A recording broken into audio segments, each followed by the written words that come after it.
Good morning, Grid Connections listeners, and welcome back to Grid Connections, where we explore how clean energy, electric vehicles, and the grid all converge.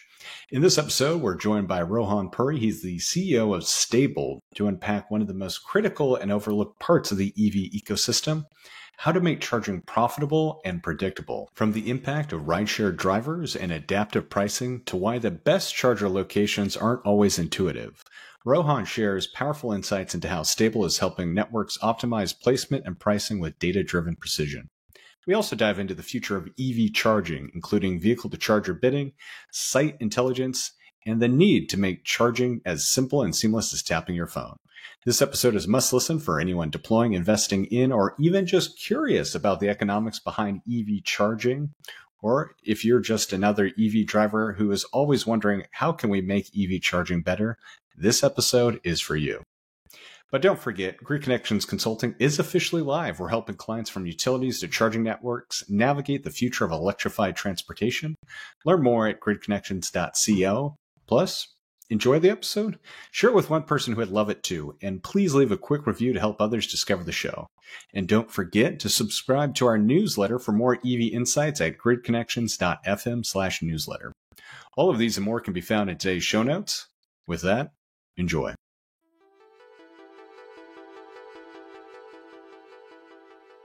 Thank you for coming on today, Rohan.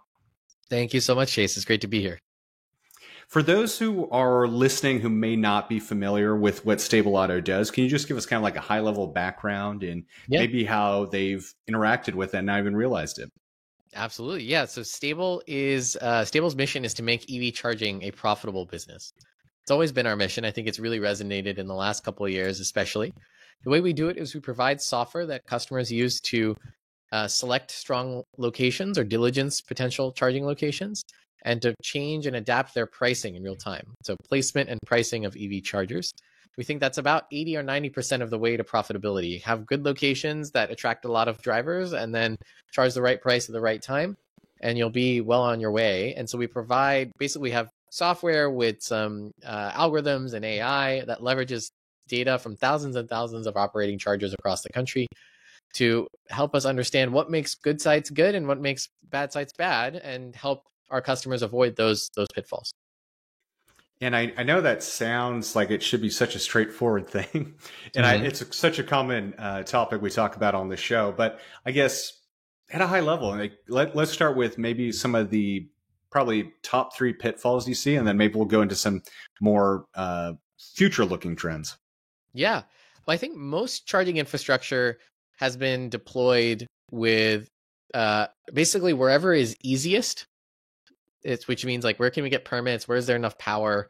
And then where it makes intuitive sense for people, which is like, okay, let's put them in like malls or grocery stores or things like that make sense, that match with the dwell time. And I think what we've seen with some of the larger like DC fast charging companies, especially, is that that strategy doesn't always work out well. It turns out the best locations for EV chargers isn't very intuitive. And the reason that Stable exists is because many of those companies have run into that problem themselves, where they're seeing, wow, some sites are totally underutilized, and some of the sites they didn't think would be winners are huge winners.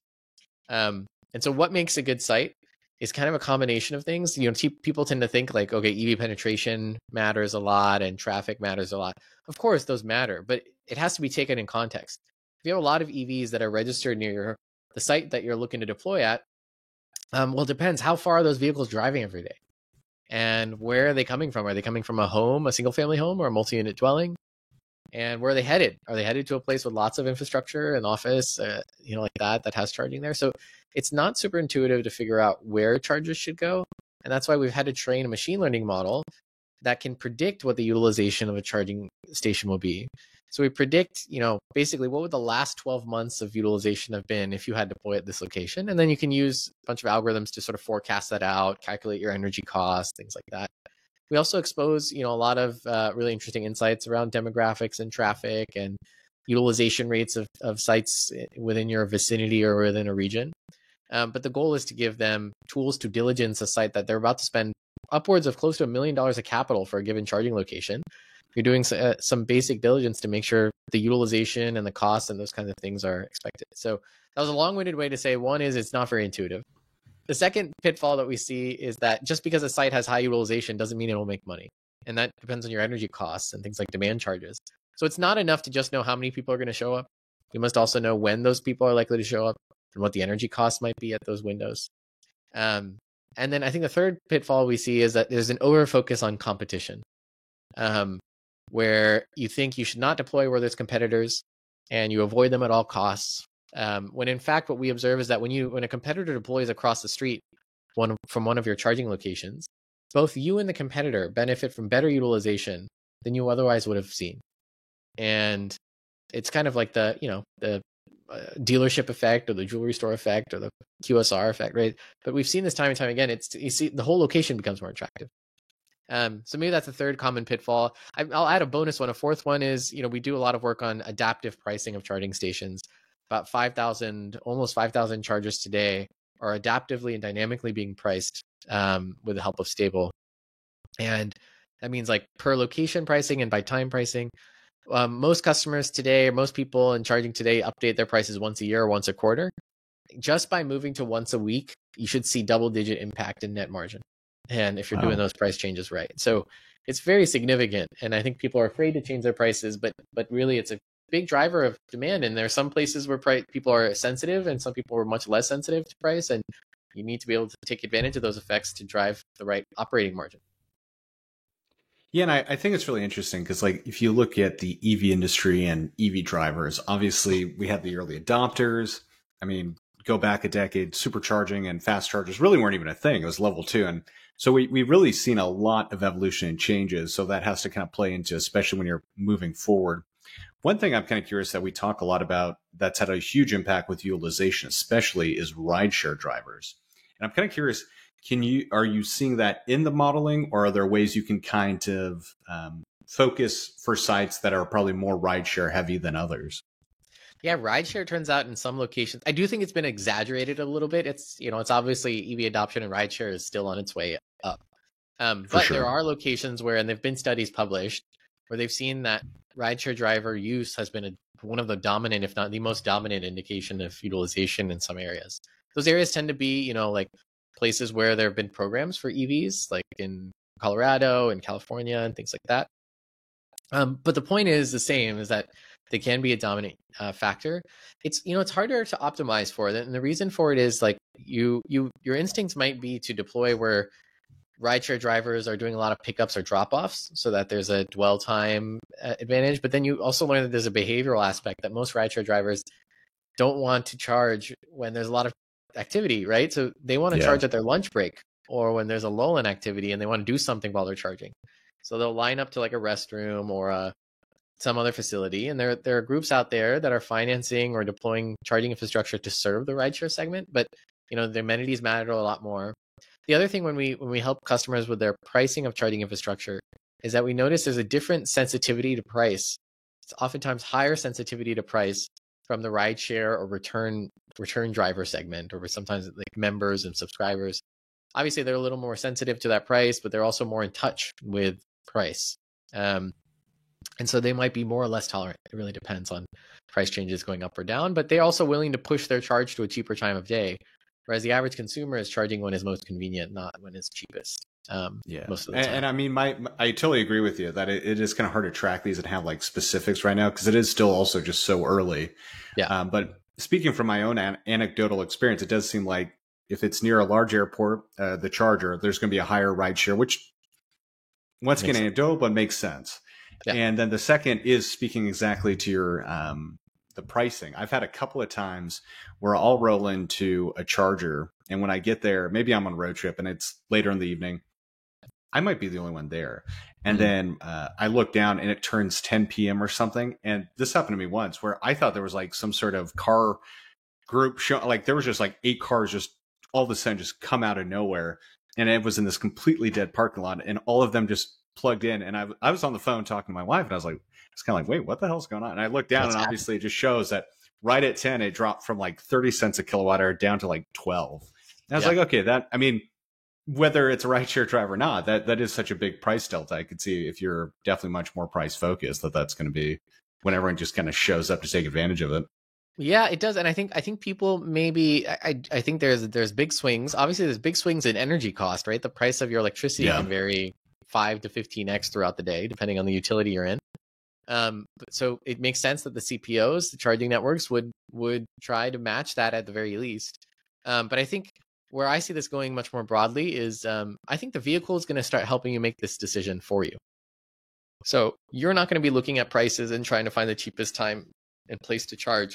This is an algorithm decision, and it's going to be putting out bids to all the chargers on route and finding the most convenient and cheapest charger on route and do that optimization for you. And maybe there's even bidding happening between the networks and the vehicles, sort of make sure everyone gets their, the charge that they need at the best possible rate at the best possible locations, and you're trying to do this optimization. But I think it's, especially as the world gets to more self-driving, autonomous, shared, the ACEs kind of things, we will see that. Who knows how far away that future could be, but I think it's pretty obvious. Your Tesla vehicle kind of already does that, right? So I think it's an obvious and easy optimization to make. Yeah, and I'm kind of curious about that because when you look at those kind of differences, obviously, especially in the price segment of it, and kind of like what you're talking about, the bidding, like, is this happening? I'm sure it's probably multi OS, but there's such a big difference between using a ChargeWay or a PlugShare or a best route planner through CarPlay versus some of these native infotainment OSs. And usually, especially if they're from the legacy, they're getting better, but there's a pretty big night and day difference with the quality of these recommendations. So I'm kind of curious. I'm sure your business is probably going to try to go through all these difference, but are there ones that you're getting more traction with this kind of integration level with? Yeah, so we don't actually know. And the reason I say is that we typically work with a charging provider, the network itself.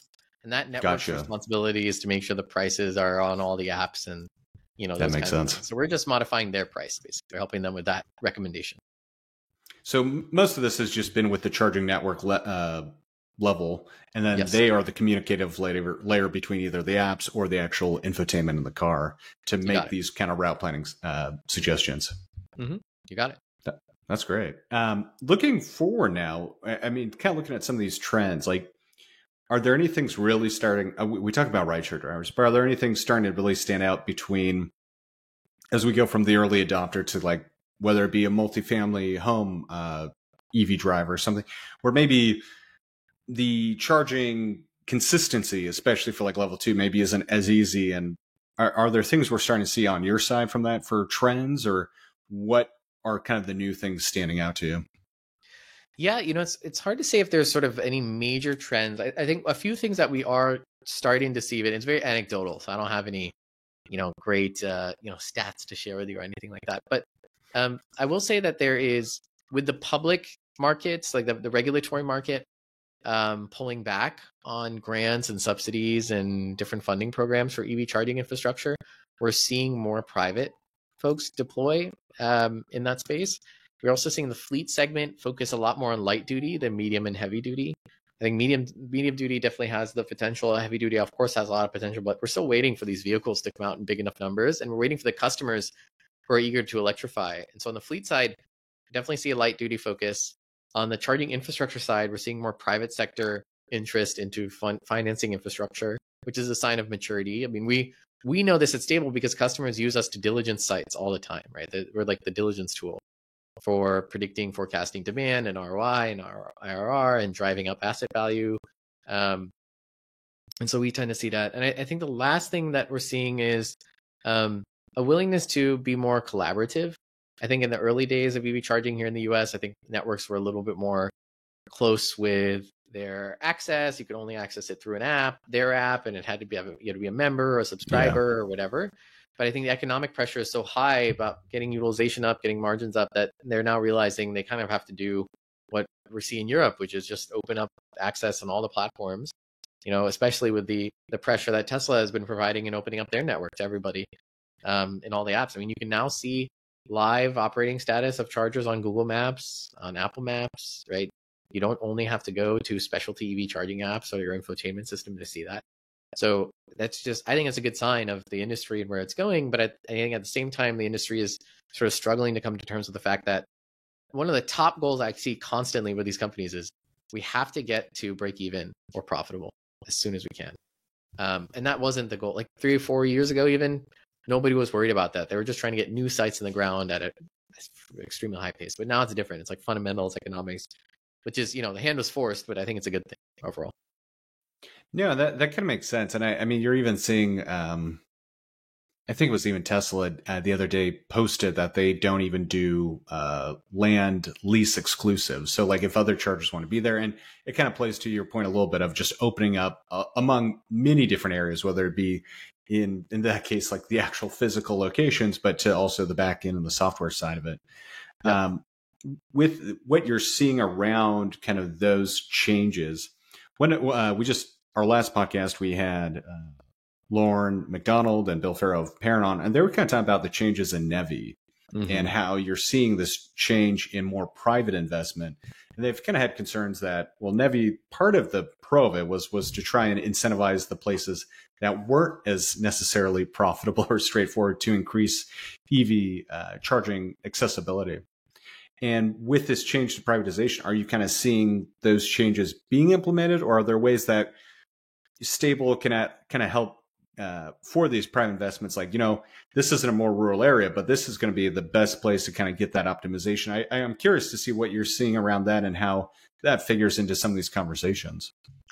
Yeah, I think unfortunately what we are seeing is a refocus strategy where these charging networks are focused a lot more on utilization and profitability. And the reality is that a site in the middle of North Dakota is just not going to do that well. And so I do think that's the role of these programs, and the tax credits, the incentive programs, is to incentivize deploying charging infrastructure in those locations. But we didn't deploy enough of it fast enough. And new administration put the brakes on it. And you have to put yourself in the shoes of these charging networks who are, they're feeling the pressure of they might not make it, right? They're feeling that really big strain around we might not survive. We might get, delisted, or our investors might, drop out, or we might have to sell ourselves or whatever. And if you're in that mode, are you really going to deploy charging infrastructure and take a risk on utilization when you know that if you deploy in California, Washington, New York, Florida, Virginia, you're going to get a lot better utilization? Probably not. So yeah, it's an unfortunate effect, but you force the market's hand, right? But what else are they supposed? They can't just take the L. This is not a nonprofit, right? They have to at least break even. And one of the encouraging signs though here is that clearly companies like EVgo have been able to show that charging is profitable, is a profitable business, and then it's possible to do it. And I think that's really, that goes to show investor risk appetite is definitely low, but it's definitely better to see a real example of it for a company that's been around for as long as EVgo has, to be getting the utilization rates that they're seeing. So I think it's kind of interesting because you look at, obviously Tesla's been around for a while. They do kind of have that national coverage.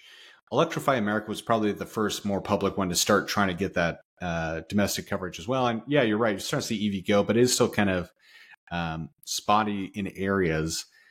And I guess for me, I live on the West Coast. I've done a lot of road trips. And I do find when you look at all these different fast charging maps, there does seem to be this really interesting, it kind of speaks to what you're talking about exactly. Essentially divide, east of the Missouri River, there's such higher density. And of course, you start getting to more and more kind of the traditional East Coast and even kind of East Midwest cities, that there would be kind of the density to support that. And then you go west of that. I mean, especially to your time about going through North or South Dakota or Wyoming, it is a bit of a charging desert. It's gotten a lot better for sure than even just a couple of years ago, but it's still a bit of a desert. So I'm kind of curious, at least with, and I think that does make sense. And I mean, we are kind of getting to this point where we do need to see more competition, and the competition has to be in a way that it leads to financially sustainable businesses. Because as we've kind of talked on this podcast, I think for a long time, it was trying to find ways to get money versus now these companies are fully focused on how to make money. And some of that has been the market and the changes from the public investments. So are there, I guess I'm kind of curious in the conversations and when certain fast charger groups are thinking about trying to get that east to west coverage, are there any other kind of conversations you have around that, or anything in the strategy of how to help implement that to maybe, because I mean, you have kind of Pilot and Flying J, and they have their existing base. And that's interesting too, because they do already have some of that coverage along the interstates. And so I'm kind of curious what you're seeing about, is it really kind of doubling down with regionalization right now with some of these fast charging, or are they kind of seeing those gaps and trying to make it so it is more national coverage? I think I mean, it does seem like it's very regionalization, regionally focused. There are folks that are doing broader strategies around covering gaps or major corridors, highway corridors, and things like that. But it's certainly, it's quite, it's less, I should say, than maybe a couple of years ago. There isn't really, and it's sad to see it, but it's just the reality of the situation. We just can't take as much risk now if they don't know if capital is coming. And so they're going to focus where they know things are going to work, or where they know they'll still do corridors and they'll still take advantage of their prime time real estate, but they have to do it as a balanced portfolio approach. And that's what people use, Stable to do, is to figure out, okay, I'm going to have 80% of my sites be in this category, 10% super winners, 10% might be losers, but it'll be paid for by the remaining, the winners and the medium ones. And they sort of take it, just like investing, right? You can't bet on a certain class of stock, but you want to hedge, you can, but you have to balance it out. Yeah, and that totally makes sense. I guess looking to some of the other things that Stable does kind of help with, because I mean, coverage has been one. The other traditional issue has been reliability. And I'm kind of curious with how Stable, with kind of the back-end communication platform, has maybe allowed providers to kind of help with that reliability and just kind of create a better kind of end experience for the average EV driver. Yeah, so we don't do as much on the reliability side, or at least not directly. We do help our customers understand when sites are broken, when they might not have seen it. And the reason we do that is because we're helping them with their price adjustments. And so you can use a tool in Stable to figure out, what is a good price, apply that price across thousands of locations, and then go ahead and set it, and we'll handle the whole flow of doing that, and then measuring like what was the response to that price change. And so if the price doesn't go through, or we get like a lot less utilization than we would have expected on that price change, then it typically means the charger might be broken or there's something else wrong, right? A road closure, like who knows. So while we don't flag it directly and we don't really do anything about it, it is implicitly does show up in our dashboards. Right. Stable software is designed to be sort of independent of whatever hardware and software you're using. So if you're using, ChargePoint or Drives or Blink or EV Connect, it doesn't really matter. We can help you adjust your prices on any platform. We do have a partnership with EV Connect where we have more native controls of things and a broader integration plan for this year, which gives EV Connect customers access to the same capabilities, even if they're like a smaller site host. But the point being is that we're very focused on the like CPO's financial stability. And I think the tricky part about focusing on reliability, candidly, is, a lot of people are focused on reliability. And I think, of course, it's a huge problem. Don't get me wrong. It's not like it's not a problem worth solving. It's a huge problem. Everyone knows it. But it seems to be an isolated problem in the sense that it's isolated in time, and that naturally over time, chargers will get more reliable, even if we don't do anything, right? Like the hardware manufacturers are incentivized for their sales to make sure that the chargers work better. And there's some clear hardware winners already. Like we know Tesla superchargers are better. Alpatronic seems to be doing well. I don't know what their reliability numbers are, but they, people tend to choose them for reliability. So there's already some winners. And the other problem with solving reliability, and you have to be honest with yourself about your economics and your company, right? A company that, we have to make a profit, right? Is that in solving reliability, it's this weird incentive. If I make fewer and fewer chargers, or make more and more chargers reliable, I have less people to sell to. So it's like I make the market smaller as I try and solve the problem. And so I don't think it's our job. I think it's better to align it to somebody who is incentivized to make reliable chargers better, right? And the other incentive is borne by the manufacturers, people who sell the hardware and the software, right? They want reliable so that they have retention and more growth, and they're known as the most reliable chargers. Whereas if I do it, in solving this problem, my market shrinks, right? No, I think that's a really good point, and kind of a interesting dichotomy that is unique to kind of what your team's working on.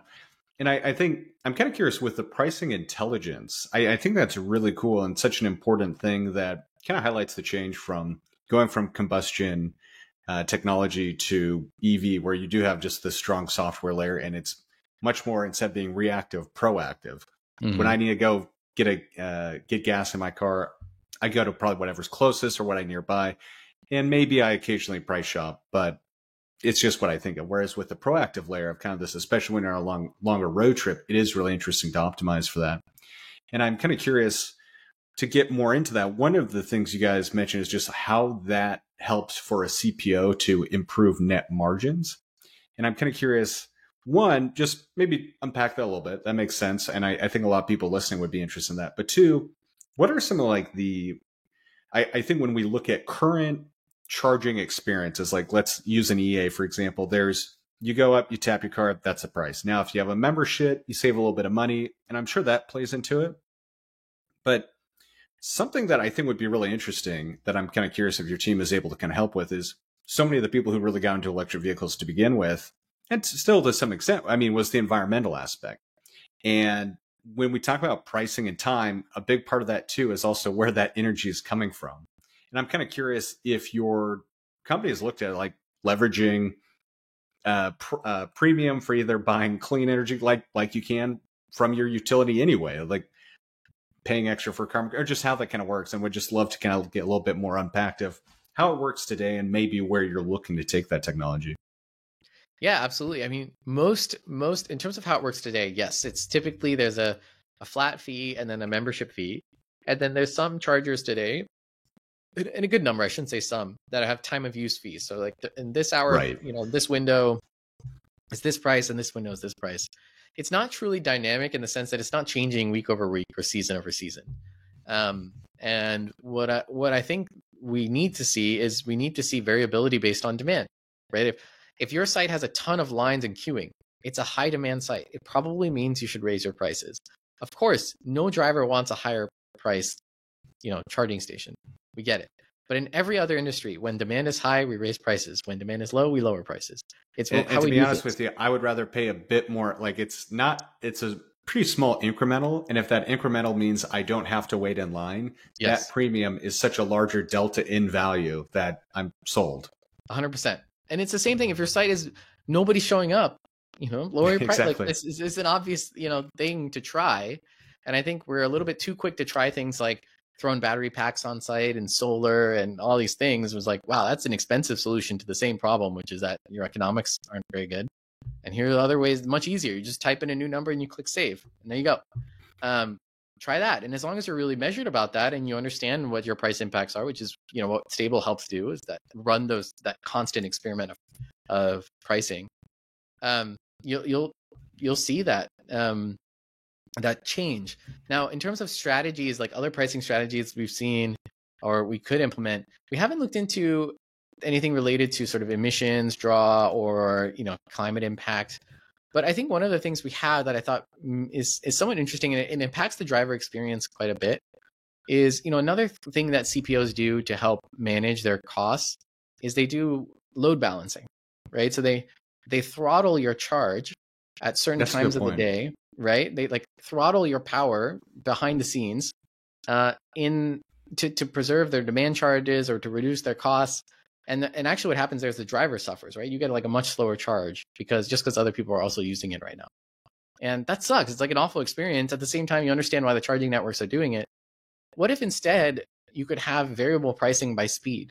Meaning I can pay to have the full 300 kilowatt charge.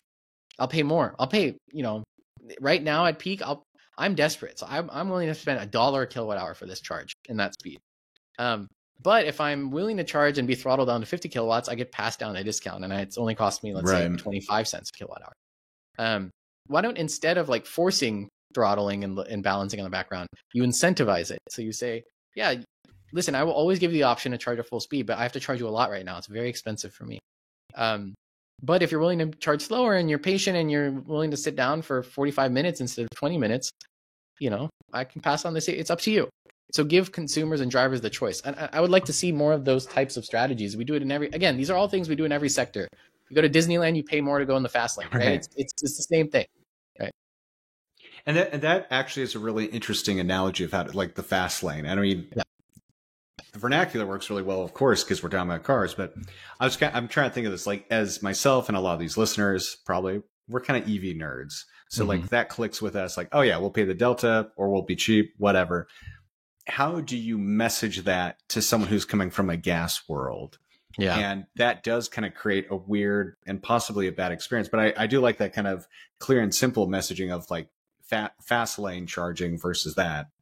And you do traditionally have kind of like the premium fuel versus regular. So there is kind of that mindset. But that I think that is the challenge is around the messaging of it. And how do you make it so like someone who just bought this electric vehicle doesn't like, wait, you mean I have to pay now an extra premium to just charge what this car can do?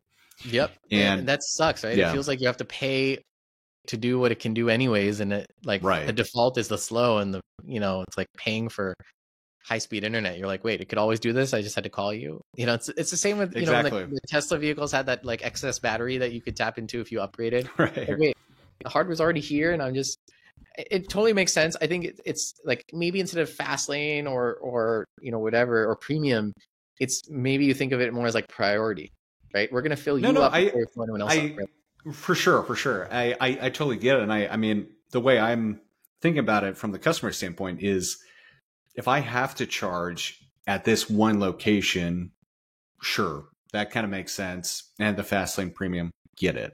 And once again, if I'm at work or something and I'm just trying to charge my car, hell yeah, I'm going to do like a slower charge and it doesn't really inconvenience me. I'm thinking of it more from like if I'm going also on a road trip, it's like, okay, why not? And because I've kind of seen this happen. And of course, I've even hacked it. It's like, why am I going to this charger? I should go to this next one. And that to me is where you can have that really smart thinking kind of software layer to just say, you don't really need to stop in the heart of San Francisco. You're trying to go out to, I don't know, let's say Big Bear or something anyway. And let's try and get you out of the city anyway. And this is cheaper and essentially removes some of this kind of busyness at this one location. I guess that's what I know you get it. It's just trying to figure out like, how do you do this in multiple ways to get that smart? And clearly we're working towards that, but it is really cool that is kind of what your team is thinking about and how to approach it. Exactly. And I think that comes down to, again, I think if you create a bidding system between vehicles and chargers are just offering prices and vehicles are offering, driving or offering, batteries essentially, then you naturally create this incentive where the vehicle will say, I'm not that desperate for a charge in San Francisco because I'm going to Big Bear and I can wait 30 minutes. So I'm only willing to pay this much. And if anyone lets me reserve it and do it, great. If not, I'm going to skip and wait and I'll try again later. So I think this is an algorithm thing that we've seen in many other domains. We're just going to see it again. And one of the other things I think is really interesting is like, and we've talked about this a little bit, is like measuring the performance of the site. And then maybe you see a site change where maybe it drops off. And like you were saying, maybe it's construction. I'm kind of curious, like one of the conversations we've had a lot too is when you're going on a road trip, it's like, okay, there's an EV charger in Walmart, whatever. During the day, plug in, charge, go.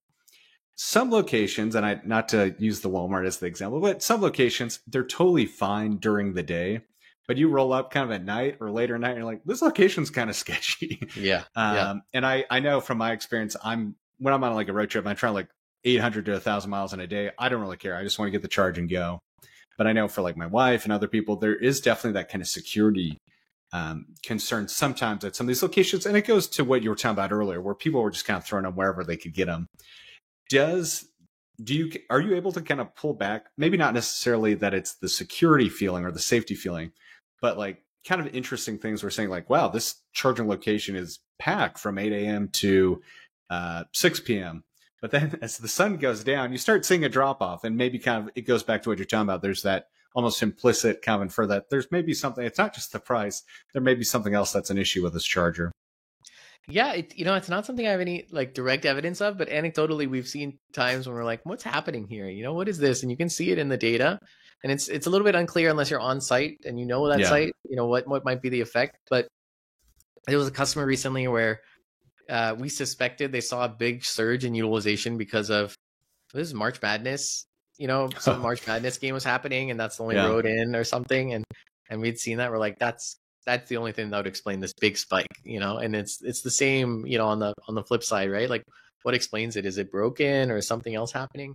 I think it's interesting. A lot of our customers don't even have clarity on what is happening at their sites. Like they know roughly how many kilowatt hours being dispensed, how many sessions per day, but they don't know if there's queuing happening. Yeah. They don't know if like how many charges failed unless they really dive into the data and figure out, okay, this charge is broken all the time, this one's not. I think the queuing one is really interesting to me because that is something Tesla does know. Because Tesla knows where the cars are, and they know if there's a bunch of cars, there's 8 cars but 4 chargers. They know there's 4 cars queuing probably in that lot. But everyone else doesn't know that. They don't have that data advantage, and so they have to infer it. And so one of the things we've been trying to help folks think through is how do you infer that queuing is happening? And without putting like a camera or something on site.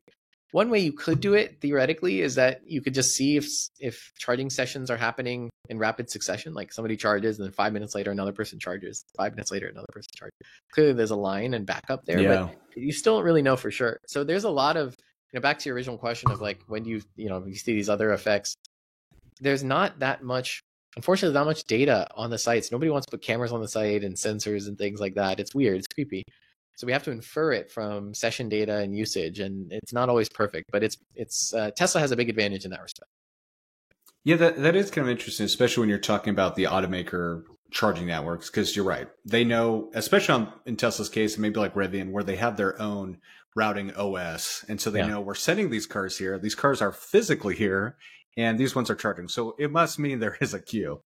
Exactly. Do you, and it's interesting, you also mentioned the fact about like, it seems expensive to put a camera. And going back to our earlier conversation around like, while there's good intention, there's value to it, it is really expensive to put solar and to put batteries at these locations.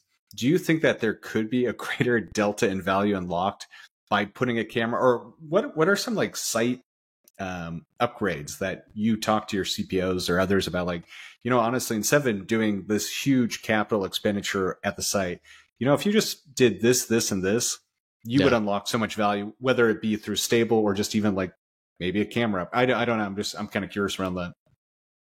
Yeah, I mean, I would say there's 2 things that get brought up a lot. One is internet connectivity is a big problem, where a major network has signed a partnership with, let's say, AT&T, and because AT&T gave them a discount, but all their sites don't have coverage in AT&T territory. So they're like, oh, well, we made a mistake. And so now a lot of people are shifting to like signing individual data agreements with, Verizon in this location and, whatever, T-Mobile in this one. And that definitely helps. The second thing we talk a lot about is just making it easier to pay. So plug and charge, I think a lot of people know about and have talked about, but one of Tesla's biggest advantages, you don't have to do anything. You just plug the thing in and it goes. And right now there's usually like, there's a card reader, and then there's an app, and then there's also plug and charge, and it's confusing which one. Do you get different prices with which one? It's just so confusing. And you don't have to think about that at all when you're fueling with gasoline. So it's actually harder to pay for an EV charge than it is to pay for a gas session, which is sad to see. So one of the things we always ask them to do is just simplify. I think what we're seeing, to be honest, is this effect of like CPOs really holding on to their differentiation and their brand, and saying like, I want people to use my app and my experience and my membership and my subscription. I think the reality, this is just my opinion, but the reality is that I don't think long-term people really care which network they charge at. They just want the most convenient location, the best price, just like we think about gas fueling. And I'm talking about supercharging or fast charging, right? That's all you want. And what that implies is that maybe charging will be a commoditized business, right? The hardware and the software experience are all roughly the same. And I think they're resistant to that effect. But if you look in Europe already, there's so many more CPOs. Every CPO has a partnership with like Hubject, or there's even EMSPs. Like they don't even have full control of their pricing anymore because there are all these apps you can use instead. I think the sooner networks get comfortable with that idea and make progress towards that, knowing that it probably will come one day, the better. And so the networks I think that will be most successful are the most open, the easiest to charge on anything, don't need an app, don't need a subscription. Right. They're charging prices, and their availability is available on every mapping platform, not just if you have their app, right? It's available anywhere, and it just maximizes for visibility and clarity versus anything else. So yeah, I think that a lot that talks about like really 2 things that we discuss a lot in here. One is, whether we're talking about the electric vehicle space or not, the old kind of entrepreneurial innovation thought is for something for a new technology to take off, it doesn't have to be just as good. It has to be better. Yeah. And right now, gas isn't great, but I can just tap my card, it works, and I go on with my life. And between the apps, I can get an argument for an app or something, or the membership if it saves me money, because that is actually something you have with gas. But that's where you really do need to see like the supercharging or the plug and charge experience, where it's just put it in, walk away. Sure, you have to set up a card once, but I'll give it that. And even then, I've had an experience where I plug it in, it charged me, and then it sent me a notification saying like, hey, your card is expired. We need a new card, which is totally fine. But I kind of think for the experience to be good for a consumer, you kind of have to give the tie to the consumer. So if there's a failure on that card running or something, no matter whose fault it is, just let them get charged. Mm-hmm. Because recently, and this is a network I have, it's more on the West Coast, I cannot stand in general. And also they just have terrible hardware. Recently, I tested along the Oregon coast because it wasn't like I needed a charge. It just would have been convenient because we were going into a place anyway. And even though it was only 50 kilowatt, all of them always have a card reader. None of the card readers ever work when I try and use them. And so they always force you to use the app. And so I was like, okay, I'll do that then.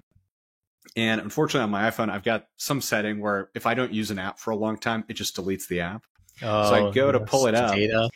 Yeah. And because of where I was, there was no AT&T cell coverage. So I couldn't even download the app to do this. And I like, at this point, I'm just going above and beyond. Any other person would have just been pissed off and walked away. Yeah. And it just highlights exactly what you're talking about just like this terrible experience where at the very least, just make the tap and pay function work.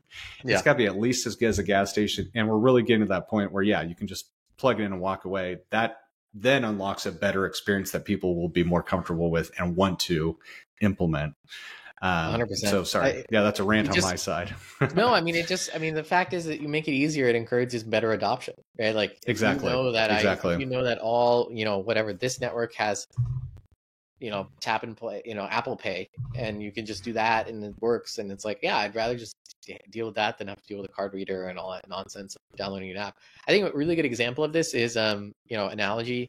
Have you ever ridden the New York City subway system? Big fan, yes. Yeah. Okay. So, they have this Apple Pay, Google Pay thing now, right? Where you can just put your phone down, whatever card you got. There's no app, right? There's no app. You just put your phone on the reader and it just charges you and you go on. And they even do this thing where like after you get to, I think it's beyond 12 rides or something, every ride from there on out in a week is free. So first 12 rides cost you money. And then after that, it's free for any subsequent rides. So you're like incentivized to use it more and more after 12. But you don't have to handle it in the app. There's no app. It just automatically does that stuff in the background for you. And so you don't have to think about anything. You just just the adoption is just crazy, right? Like even people who are coming in from out of town, the fact that they don't have to download an app. Yeah. It's already there. Just tap your phone. And if I use it more than 12 times, it's automatically getting me a discount. So I might as well try and use it as much as I can. It increases that adoption. So I would love to see strategies from networks like that, where just literally there's nothing. You just tap your phone, it works. And then, you'll get like, there's no membership you have to sign up for to get a discount. But if you use our network more than 20 times a month, we'll automatically start giving you discounts. And when I was in the UK a couple of years ago, the Underground had just implemented it. Mm-hmm. And it's slightly different, but more or less, you just tap it and it works. You don't even have to think about it. Yeah. And I was just thinking like, as much as I love the New York Metro, and I'm so happy they've adopted it. It's such a pain in the butt when you're like in a rush or you're running behind for a meeting and then you go to put your Metro card and then you're like, oh crap, I'm out. I have to go reload it. You get in line or the thing's busted. And so just going to that like level of just making the experience so much more convenient and just working for the user is so great to see. Yeah. I mean, obviously, Ron, I think we could keep talking for quite a while, but I realize we're running up on time for you. For those listening, are there any other things you'd like to share, or just what's the best way for people to also engage with you and find out about any upcoming things that Stable Auto is working on? Yeah, absolutely. I mean, the best way is to find me on LinkedIn, Rohan Puri. We post regularly, like 2-3 times a week, of data and insights about how to make a more profitable charging network. It's totally free. You can also check out our website, www.stable.auto. We actually publish utilization rates of chargers in the United States publicly, so you can actually access that information for free and get an idea for what usage rates look like in different states and locations today. Our mission, like I said before, is to make EV charging a profitable business. 80% of that problem is good locations and good prices. So if there's anything we can do to help, listeners who are deploying chargers, operating chargers, or even acquiring chargers, we're seeing a lot of that activity of acquiring assets in the ground from private sector. Please let us know. We've been doing this sort of diligence now for at least 5 years of work in diligencing charging locations and helping this make the money move in this space. And it needs to, especially with this regulatory market. Well, Rohan, thank you so much for coming on today. This is a great conversation. We'll have to have you on again soon. And I think just so many of the themes you hit on today were really things that are just so important to the space right now, around especially making it just easier for people to charge and having that better experience. Yep. But then also just kind of opening it up. And I think just for anyone listening, you are so right. Like, think about it. If people open up just make it easier to charge, we're at such an early point that you could become, if you're a different CPO, you could become the next Tesla supercharger, the next really BP or Shell gas station. If everyone knows, okay, I don't really care about the price, I just know it works. They can get in, get out faster. They'll start using your service. So with that, thanks so much, Ron, and we'll have you on soon. Thanks so much, Chase. Appreciate it. Bye.